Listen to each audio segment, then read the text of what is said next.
Alright, happy Friday, everybody. You made it to the end of the week. Welcome back to the LMBE podcast, where LMBE stands for literally nothing but everything. I'm Mike Rispoli, and let's get into this bitch. And what the hell are we going to talk about today? Well, I got some news that I could share about this week, so we'll get into that. We'll talk about some news stuff, and then we'll discuss some of the write-ins that you gave me this week. And if you do want to write in, feel free to do so. You can email me at lnbemedia@gmail.com, or you can find me on Instagram and TikTok at the LNBE pod. But guys, seriously, thank you so much for writing in, subscribing, commenting, liking, doing whatever you guys got to do to help me boost this. If you guys can please continue to rate it, that would be so helpful. I really do appreciate it. I really do. But you know what I really don't appreciate? And I'm sure you guys feel this way too, is that one of the worst parts about Mondays, besides it being the death of a weekend, is when you get an email first thing in the morning and the greeting starts off with Happy Monday. What the hell is so great about a Monday? I'm out here celebrating my weekend's funeral. There is nothing happy about me right now. And the last thing I wanted in general was this email. That's like honestly going to a family member's wake and being like, Happy funeral. Happy Monday. Happy go fuck yourself. That's what I say. But you know what? I actually will not be receiving a Happy Monday email in the forthcoming weeks because I actually just got laid off. And I know what you guys are thinking. Didn't this podcast start off with you getting laid off? Yeah, it actually kind of did. So maybe this is just something that I'm going to run into consistently, is the fact that every 7 months I'm just going to get laid off now. So that's fun to think about.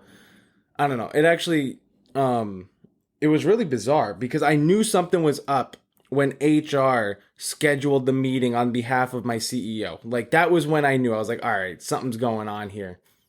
And the worst part about it is ultimately, and I'm just speaking on behalf of myself, this is all opinion. I'm not trying to get the company in trouble. This is all speculation. I do not know if this is the actual answer, but I think what ended up happening was I just became a victim to corporate greed at the end of the day. Because it wasn't just me that got laid off. It was actually the whole marketing department, which I was a part of. And it ended up being that they just wanted to dwindle it down to a few more members because they're paying us X amount of people, or X amount of dollars rather. So now they're like, okay, well, if we're paying you guys this amount, maybe we could dwindle it down to half of you. And well, they'll take on more of your responsibilities, but we'll just pay them the same amount. So I feel like they thought that was going to cover their costs. I don't know. Corporate America is stupid. That's all I got to say. Now, I don't know about you guys. Maybe it's just that I've had really bad luck. I've really never had a great experience in corporate America, to be completely honest. I've gotten laid off twice now.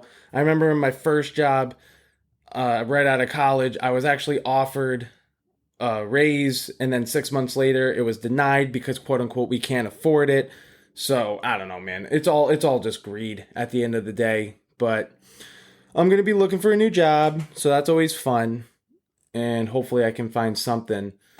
But speaking of somebody who's not getting off in any capacity, Diddy. I've talked about Diddy now for the past 2-3 weeks, and I just keep finding out more and more shit about this guy, and it just gets creepier and creepier the more that I look into it. And I mean, this is even besides the fact of him doing all the sex trafficking. Him beating the shit out of that woman that got caught on tape is just absolutely disgusting. I didn't even mention that in the previous episodes. Hell, the amount of shit that I talk about Deshaun Watson, you guys knew that this was coming.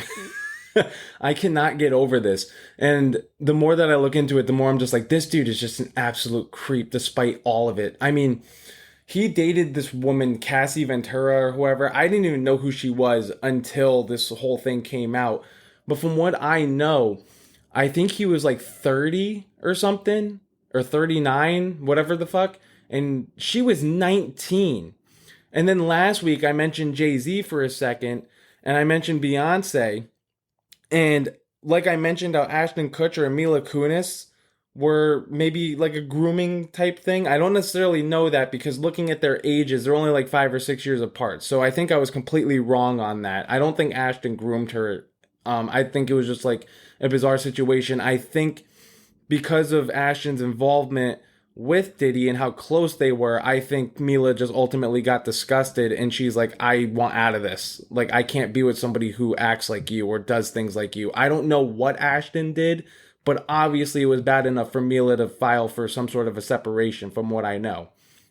But going back to Jay-Z and Beyonce, since I mentioned it, I think I mentioned it on Tuesday, Jay-Z was 30 when he started dating Beyonce, and Beyonce was only 18.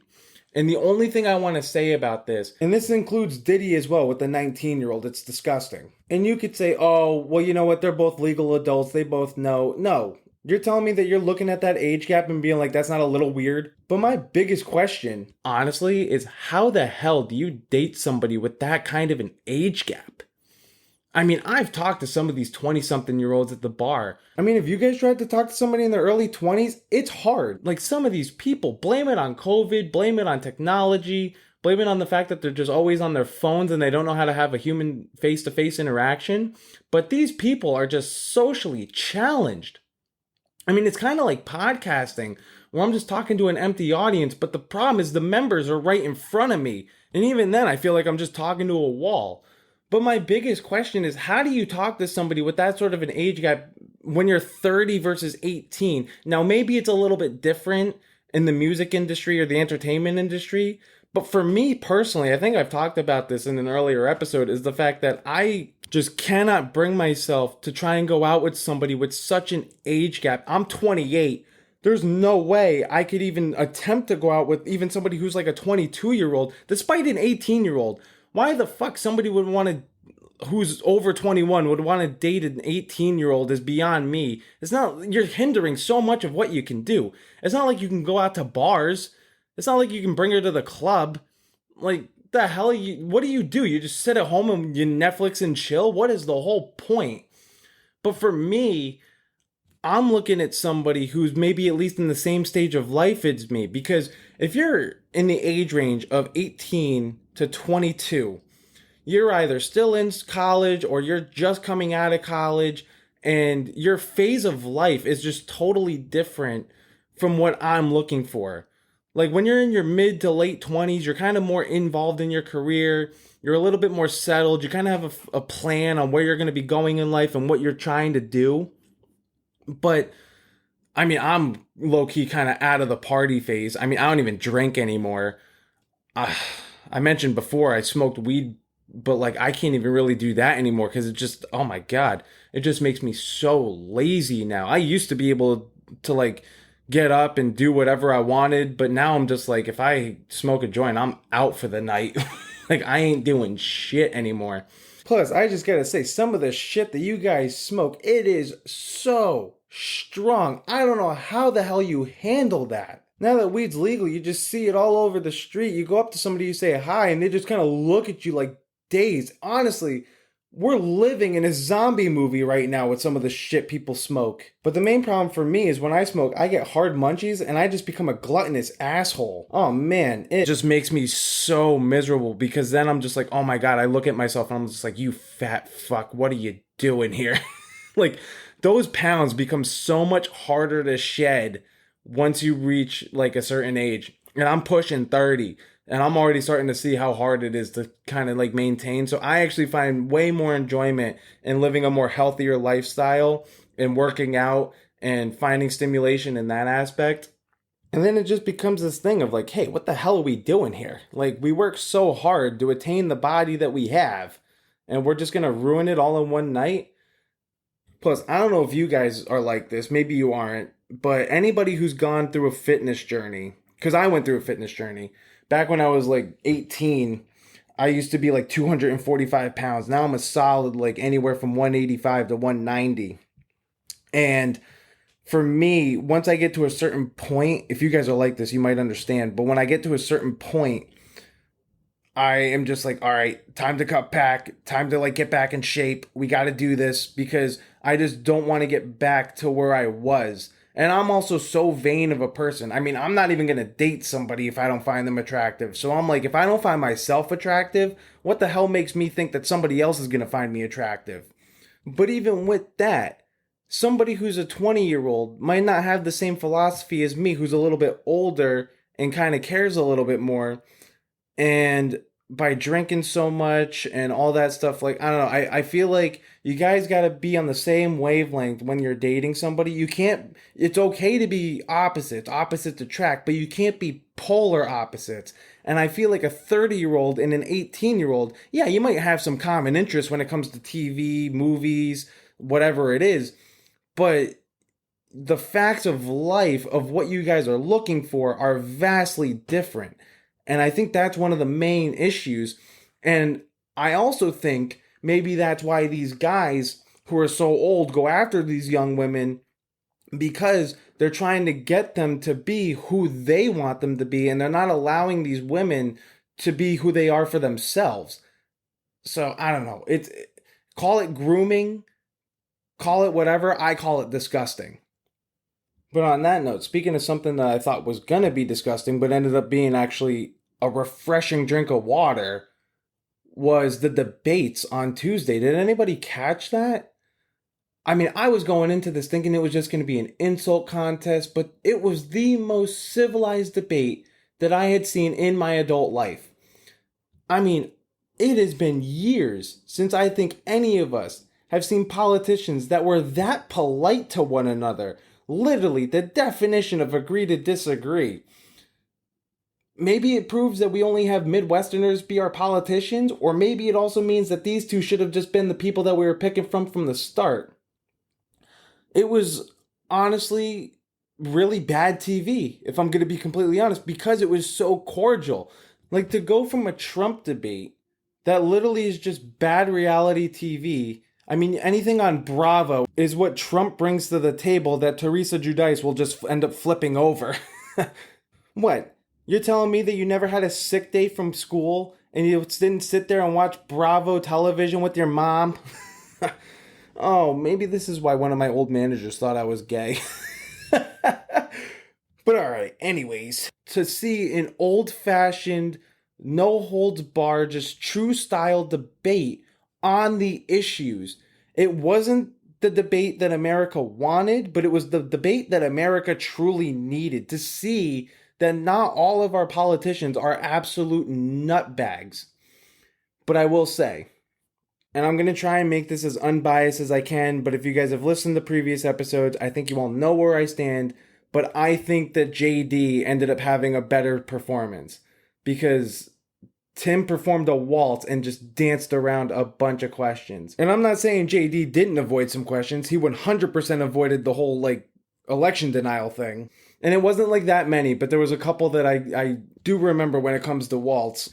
One was the whole, him being there during the Tiananmen Square riots or whatever.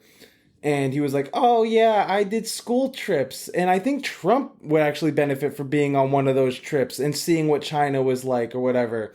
And even the moderators were like, Tim, that wasn't really the question. And then freaking JD does one of those Jim Halpert looks into the cameras from The Office. It was actually kind of classic. And then another one of the flubs that I think Tim had, because I really don't remember many of the ones that JD had. JD is just so articulate.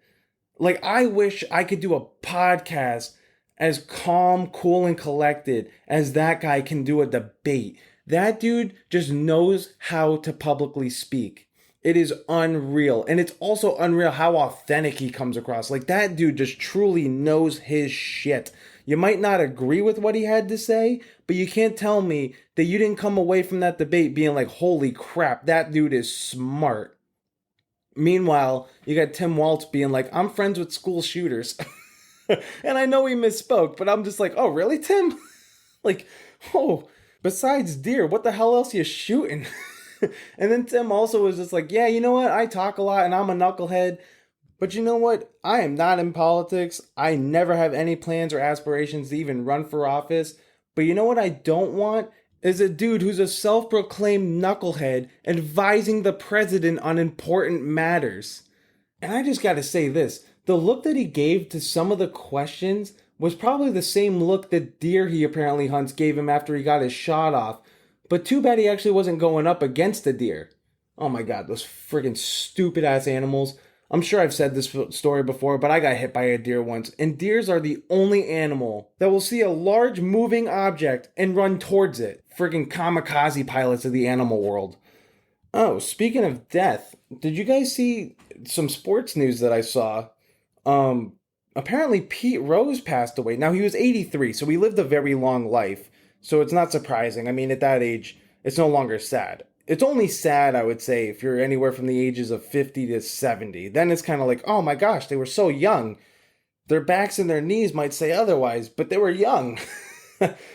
But, I mean, the one thing that I'm actually really upset about is I would say give it 2 or 3 years, maybe even sooner, but my over-under is 2 to 3 years. I think that's when Pete Rose finally gets into the Hall of Fame. I don't understand why he was never even in the Hall of Fame. He never bet on baseball games. He bet on what? College football, basketball games? I don't think he ever bet on baseball games. But what I think I can say for certain is I definitely don't think he bet on his team. It's not like it was like the 1919 Black Sox scandal. Speaking of guys who should be in the Hall of Fame, Shoeless Joe.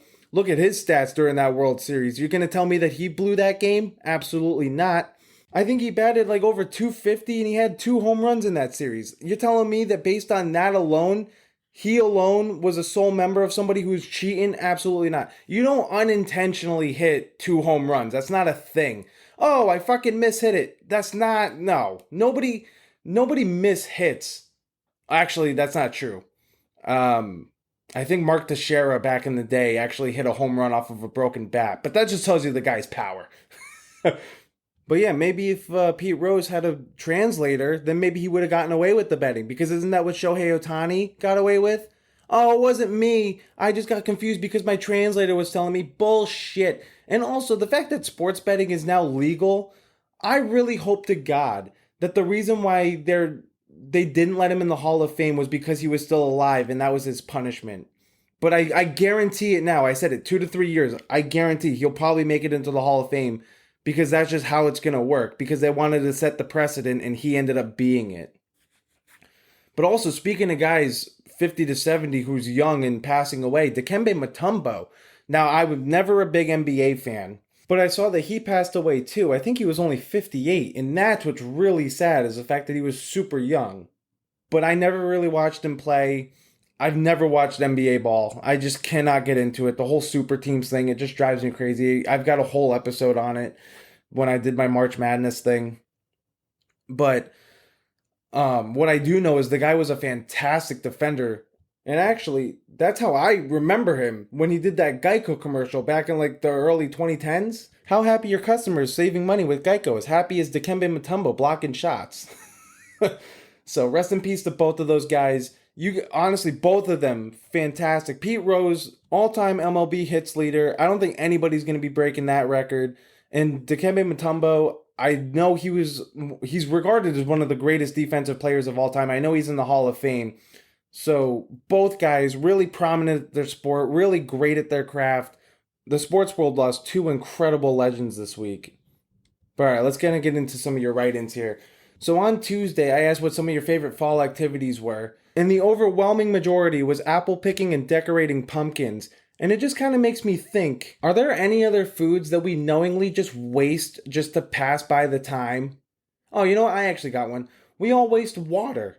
And I'm not talking about showering or washing your car. I'm actually talking about the fact that we make ice sculptures to be decor at a buffet, which a buffet alone is just waste city, considering how a lot of people's eyes are bigger than their stomachs. Hashtag first world problems. But then I also asked what your top fall/Halloween movie was, and the overwhelming majority was Hocus Pocus. Absolutely stellar movie, no complaints there. But some of the write-ins that I got for the Halloween movies, one of them was The Conjuring.